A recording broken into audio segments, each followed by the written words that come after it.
السلام عليكم ورحمة الله وبركاته. ازيكم حبايبي؟ عاملين ايه؟ ان شاء الله تكونوا بخير. كل سنة وانتم طيبين بقدوم الشهر الكريم. ربنا يعوض علينا وعليكم الايام بخير. طبعا احنا داخلين على شهر رمضان فقلنا نودع الاكله الحلوه دي. طبعا احنا في ناس كتير ما بتعملهاش في رمضان وبتاكلها اول يوم العيد. فاحنا قلنا ان احنا نودعها قبل رمضان ونعملها. معانا الكشري المصري. شايفين شكل الطبق جميل ازاي وشهي. يلا بقى معانا نخش نشوف عملناه ازاي. طبعا احنا هنا معانا عدس منقوع، ومعانا بصل وتوم، ومعانا صلصة طماطم. طبعا على البوتاجاز على طول عشان نعمل الاكله بتاعتنا وبسرعه، ومش هناخد وقت خالص. دلوقتي معانا حله هنحط فيها زيت. زي ما انتم شايفين كده كميه من الزيت كويسه عشان هنعمل الصلصه. ومعانا زي ما انتم شايفين كده الطبق ده معايا فيه توم ومعايا فيه بصل. هحط شويه من البصل، واحط شويه من التوم. بس هشوح الاول البصل كده شويه، او زي ما انتم شايفين كده اديها لون بس بسيط جدا. وبعد كده هبدا اضيف التوم. عشان دي الصلصه طبعا لازم تتعمل بتوم، بيديها ريحه كويسه جدا. شويه توم حلوين كده مفرومين. نبدا طبعا نقلب كده بسرعه.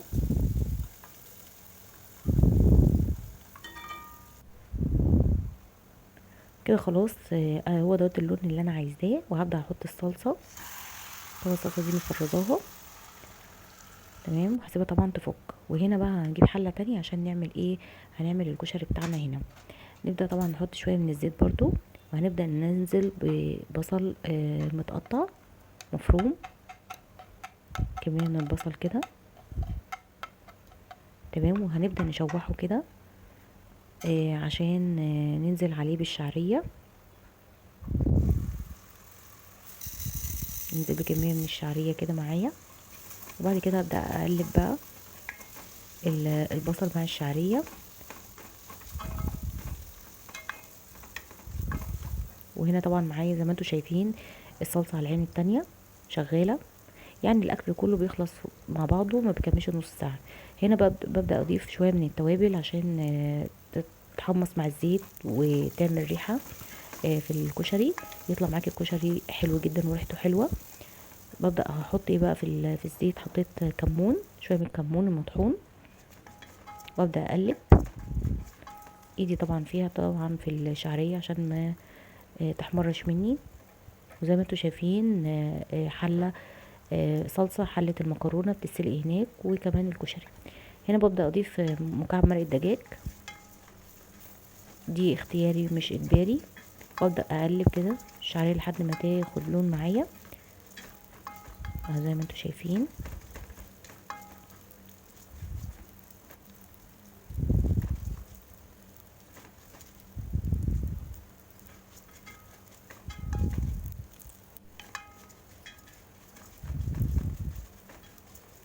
كده بقى كده خلاص خدت اللون اللي انا عايزاه. هبدا كمان اضيف كميه من الرز. الرز ده انا غسلاه.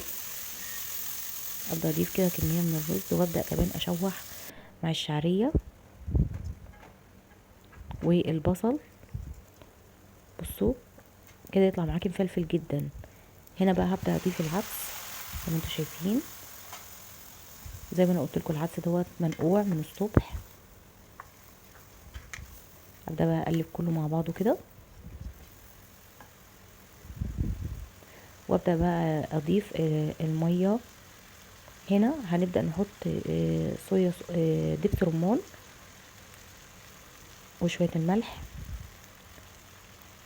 جربي تحطي دبس رمان على الكشري، يطلع غامق ويطلع حلو جدا. وهنا ورقتين من اللورة. بحط على برضو على الصلصة ورق لورا، بتبقى ريحة الصلصة الصراحة بتبقى جميلة جدا. وده سر محلات الكشري على فكرة يا جماعة. هبدأ طبعا احط بقى المية، وابدأ اظبط المية بتاعته كده. هو خلاص كده. هنا بقى هبدأ اضيف احط المكرونة. اسلق المكرونة. طبعا المكرونة مش محتاجة يعني يا جماعة اقول لكم، سهلة يعني.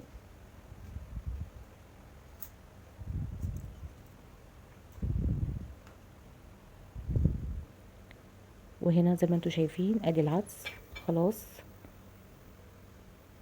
قرب يستوي.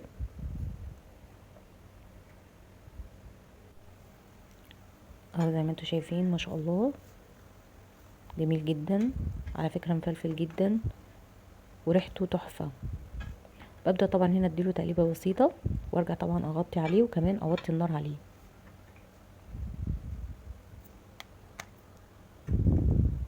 وهنا بقى في الطاسة ديت هنبدأ نعمل دقة الكشري. شوية زيت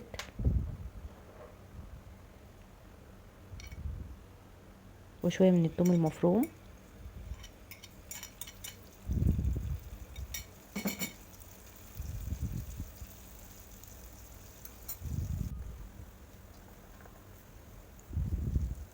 وشوية من الكمون. كوباية المية ديت فيها خل وفيها ليمونة معصورة ومية، وبسيبها طبعا لغاية ما تغلي وشوية من الملح وخلاص. هنا كمان هعمل الشطة معاكم.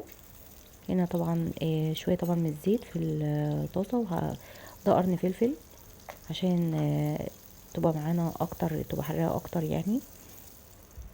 الشطة مع الفلفل بقى بتبقى عاملة زي المحلات بالظبط الشطة. وهنا كمان حطيت المية وخلاص واسيبها تغلي واعبيها كمان في بعد كده في اطباق او كوبايات، واللي محتاج ياخد منها تبقى جميلة جدا. ودي معلقة من الصلصة تتقلها.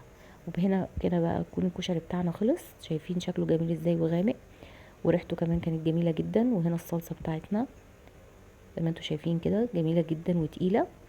وهنا الشطة بصوا كانت حراقة جدا وشكلها زي بتاعة المحلات. وهنا الدقة.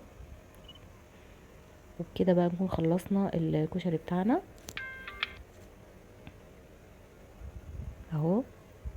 شكله جميل جدا ويفتح النفس. شايفين الصلصة لونها وقوامها جميل جدا وحلو قوي.